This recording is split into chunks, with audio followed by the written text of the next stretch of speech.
गांव के किनारे बहने वाली छोटी सी नदी के पास बसे रामपुर में रिश्तों की बड़ी कद्र थी।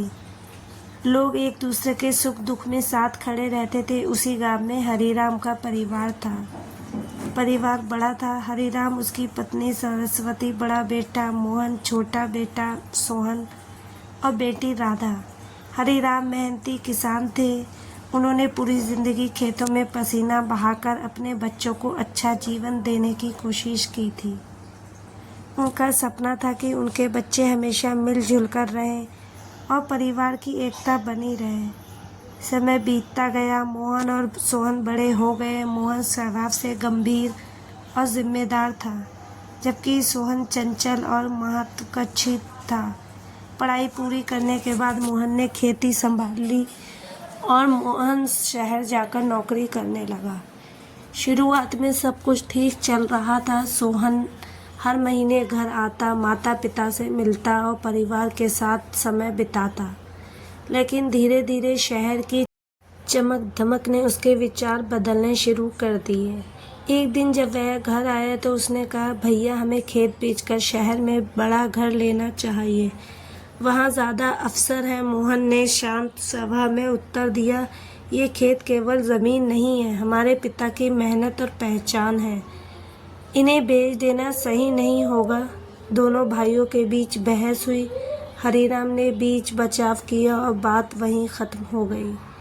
लेकिन मन में दरार पड़ चुकी थी। कुछ महीनों बाद हरिराम बीमार पड़ गए। उनकी तबीयत लगातार बिगड़ने लगी। पूरे परिवार ने उनकी सेवा की, लेकिन बीमारी बढ़ती गई। एक शाम उन्होंने अपने दोनों बेटों को पास बुलाया। कमज़ोर आवाज़ में उन्होंने कहा, बेटा, धन दौलत जीवन में बहुत ज़रूरी है, लेकिन उससे भी ज़्यादा ज़रूरी है परिवार। अगर तुम दोनों अलग हो गए तो मेरी सारी मेहनत व्यर्थ हो जाएगी। दोनों बेटों ने सिर हिलाया, लेकिन उनके मन की दूरी कम नहीं हुई। कुछ दिनों बाद हरिराम का निधन हो गया। पूरे परिवार पर दुखों का पहाड़ टूट पड़ा। सरस्वती जी अकेली पड़ गईं। पिता के जाने के बाद संपत्ति के बंटवारे की बात उठी। गांव के कुछ लोगों ने भी आग में घी डालने का काम किया। एक दिन सोहन ने कहा, मुझे मेरा हिस्सा चाहिए। मैं शहर में अपना कारोबार शुरू करना चाहता हूँ। मोहन को यह बात बुरी लगी। उसने कहा, तुम्हें हिस्सा चाहिए? ठीक है, लेकिन माँ का क्या होगा? खेतों का क्या होगा? सोहन ने जवाब दिया, हर किसी को अपनी ज़िंदगी जीने का अधिकार है। बात इतनी बढ़ गई कि दोनों भाइयों ने एक दूसरे से बात करना बंद कर दिया। आखिरकार संपत्ति का बंटवारा हो गया। सोहन अपने हिस्से के पैसे लेकर शहर चला गया। मोहन गांव में रहकर खेती करने लगा। सरस्वती जी मोहन के साथ रहने लगी। शुरू में सोहन को लगा कि उसने सही फैसला लिया है। उसने अपने दोस्त विक्रम के साथ मिलकर एक व्यापार शुरू किया, लेकिन विक्रम भरोसेमंद इंसान नहीं था। कुछ महीनों तक व्यापार अच्छा चला, फिर अचानक घाटा होने लगा। एक दिन सोहन को पता चला कि विक्रम सारे पैसे लेकर भाग गया है। उसके पैरों तले ज़मीन खिसक गई। उसने वर्षों की ज़मीन जमा पूंजी खो दी थी। उधर गांव में मोहन मेहनत से खेती कर रहा था। उसकी फसल अच्छी हुई और उसका जीवन धीरे धीरे स्थिर हो गया।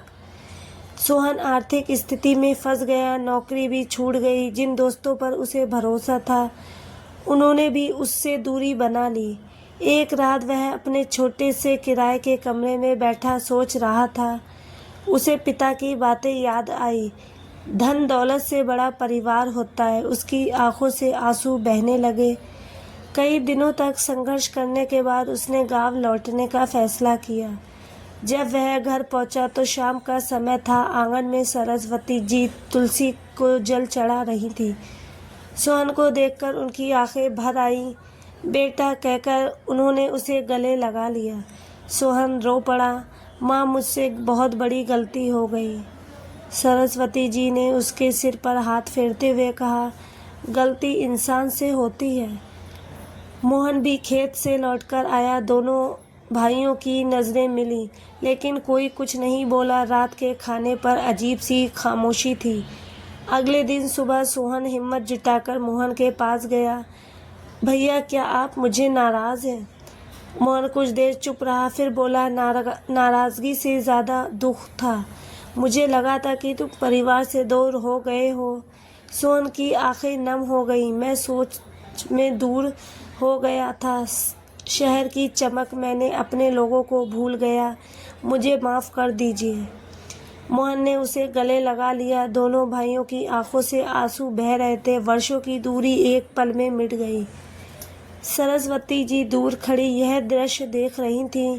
उनके चेहरे पर संतोष की मुस्कान थी। इसके बाद सोहन गांव में ही रहने लगा। उसने खेती में नए तरीके अपनाने का सुझाव दिया। मोहन ने उसका साथ दिया। दोनों भाइयों ने मिलकर आधुनिक खेती शुरू की। उन्होंने ड्रिप सिंचाई, बेहतर बीज और नई तकनीकों का उपयोग किया। कुछ ही वर्षों में उनकी खेती पूरे इलाके में मिसाल बन गई। गांव के लोग भी उनकी फसल देखकर प्रेरित होने लगे। एक दिन गांव में विकास सम्मेलन आयोजित हुआ। वहां मोहन और सोहन को सम्मानित किया गया। सम्मेलन के दौरान एक बुजुर्ग किसान ने पूछा, तुम दोनों की सफलता का राज क्या है? मोहन मुस्कुराया और बोला, हमारी सफलता का सबसे बड़ा कारण हमारा विश्वास है। सोहन ने आगे कहा, परिवार का साथ। सभी लोगों ने तालियां बजाईं। समय बीतता गया। राधा की शादी भी अच्छे परिवार में हो गई। वह अक्सर मायके आती और अपने भाइयों को साथ देखकर खुश होती। एक दिन परिवार के सभी सदस्य आंगन में बैठे थे। बच्चे खेल रहे थे, महिलाएं बातें कर रही थीं और पुरुष हंसी मजाक कर रहे थे। सरस्वती जी ने आसमान की ओर देखते हुए कहा, आज अगर हमारे पिता होते तो बहुत खुश होते। सबकी आंखें नम हो गईं। मोहन बोला, माँ, पिताजी आज भी हमारे साथ हैं। उनकी सीख में ही हमें जोड़े हुए हैं। सोहन ने सहमति में सिर हिलाया। उसने कहा, मैंने जीवन में एक बात सीखी है, रिश्ते टूटने में एक पल लगता है लेकिन उन्हें जोड़ने में सालों लग जाते हैं। सरस्वती जी ने कहा, रिश्ते धागे की तरह होते हैं। जब तक उन्हें प्यार, विश्वास और सम्मान से संभाल कर रखा जाए, वे मजबूत बने रहते हैं। लेकिन अगर अहंकार और स्वार्थ आ जाए तो वही धागा कमज़ोर पड़ जाता है। उनकी बात सबके दिल को छू गई। उस रात परिवार के सभी सदस्य एक साथ भोजन कर रहे थे।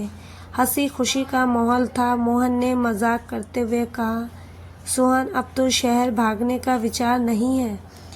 सब हंस पड़े। सोहन ने मुस्कुराकर जवाब दिया, अब नहीं भैया, मैंने समझ लिया है कि दुनिया का सबसे बड़ा सुख अपने लोगों के साथ में है। आंगन में चांदनी बिखरी हुई थी, हवा में ठंडक थी और वातावरण में अपनापन। उस क्षण ऐसा लग रहा था मानो हरिराम की आत्मा कहीं से अपने परिवार को देखकर मुस्कुरा रही हो। परिवार की खुशियों के बीच रिश्तों की वह डोर और मजबूत हो चुकी थी जो कभी टूटने के कागर पर पहुंच चुकी थी। शिक्षा, रिश्ते जीवन की सबसे अनमोल पूंजी होती है। धन, संपत्ति और सफलता समय के साथ बदल सकती है, लेकिन परिवार का प्यार और साथ हर कठिन परिस्थितियों में सहारा बनता है।